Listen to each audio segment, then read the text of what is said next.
There are some alternate endings and versions that would have been so majestic. So majestic. You're fulfilling your destiny. I'm sure you've heard all these alternate endings and versions before, but I'm still going to tell you about them. I like to share. Number 1, Padme's knife. I'm starting with my favorite because I'm a child and I just can't wait.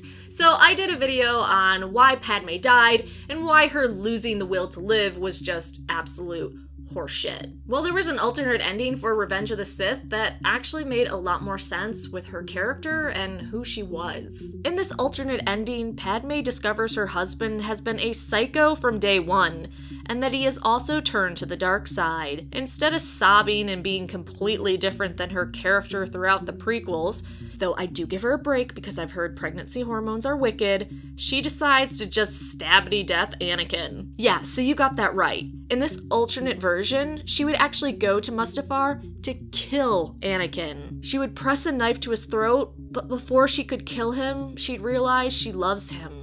And she just couldn't do it. Then the film basically unfolds how we saw it. However, she would also start the rebellion and include Leia in it, but she would die a few years later, which is why Leia would remember her being beautiful but sad. Personally, I would have loved to see Padme's love of the Republic continue on, and for her to start the seeds of the rebellion that eventually her daughter takes over. Number 2, Ahsoka summons wolves. So if you aren't familiar with her, she was Anakin's Padawan during the Clone Wars, and eventually she left the Order because she was accused of a crime, and she felt like the Jedi Order turned their backs on her, and that actually further caused friction between Anakin and the Jedi Order because he lost his Padawan because of what they did. So in an alternate version, we actually get more Clone War episodes, Disney, I'll never forgive you, and Ahsoka eventually comes back to the Order as an advisor and helps them out.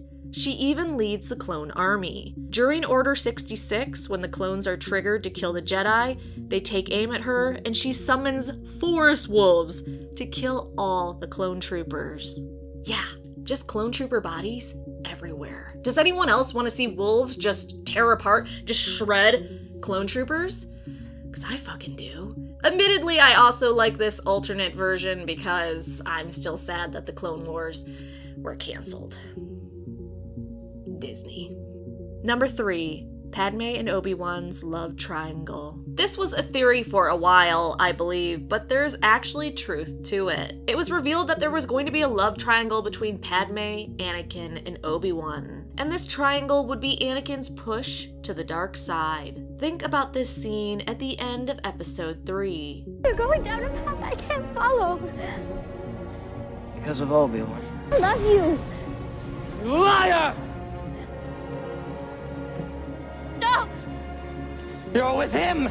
Anakin is really coming across like a jealous husband because originally he had plenty of reasons to be. Then Lucas re-edited Revenge of the Sith to focus on Anakin's fall to the dark side and betrayal of the Jedi Order. So why would this version be awesome? Well, think about how much more convincing his fall to the dark side would have been. I mean, it's already pretty convincing if you are into the other canon, like the comics and the books and not just the movies, but it would have made it more convincing just with the prequels. We have a man that is like a brother to Anakin and the love of his life, who he's going to extreme lengths to save, betray him.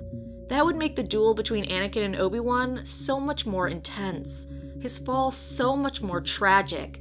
This was a man that was betrayed by 2 people he loved most in the world, a woman he would do anything to save. Now imagine Darth Vader and Obi-Wan's duel during A New Hope. Are we still rooting for Obi-Wan under these circumstances? And does Obi-Wan letting Vader strike him down have a deeper meaning? Maybe Obi-Wan finally paying for his sin and betrayal? Number 4, Rogue One, they commit suicide. Not every ending of Rogue One was as happy and full of hope as the ending we got.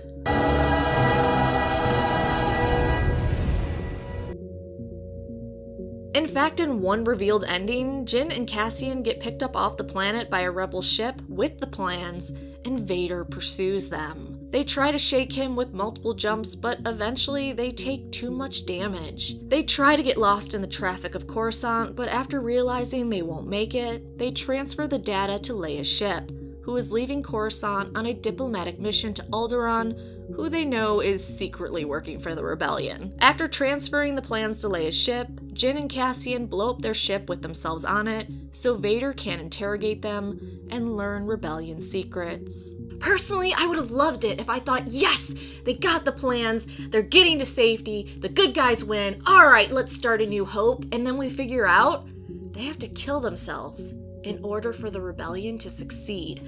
But I also love it when I'm given hope and then someone just rips out my heart and then proves to me through something that's just absolutely soul-shattering how awful life really is. Number 5, choking on your aspirations. I know, people are still iffy on the choking on your aspirations line in Rogue One. I actually liked it, but I know quite a few people just didn't. In an alternate version, the whole choking on your aspirations line actually paid off. In a bonus scene, we were to see Krennic, after his fight with Jyn, finding shelter from the Death Star blast and somehow surviving. Which, that part alone is terrible, but moving on. In the epilogue, he was going to be rescued by Imperial forces when they go through the rubble. They then bring him to Vader's ship to report to the Dark Lord. Poor Krennic is all beat up, his clothing is torn and stained, but by God, he believes he has served the Empire well, and he will be rewarded. Except he isn't. Upon meeting with the Sith, Vader helps him choke on his aspirations. While him surviving the Death Star blast probably would have been a little bit too much out there, I think it would have been worth it for that line to come back with how he actually dies. Which reminds me, if you haven't read the novelization of Rogue One, you should do it. The way they describe his death and his inner thoughts is just so sad. So those are 5 alternate versions or endings that I actually think I prefer over how they actually go in the movies. But what do you think? Do you like any of them? Do you hate them all? Let me know in the comment section down below. Thanks so much for watching. Please like the video and subscribe for more Star Wars videos.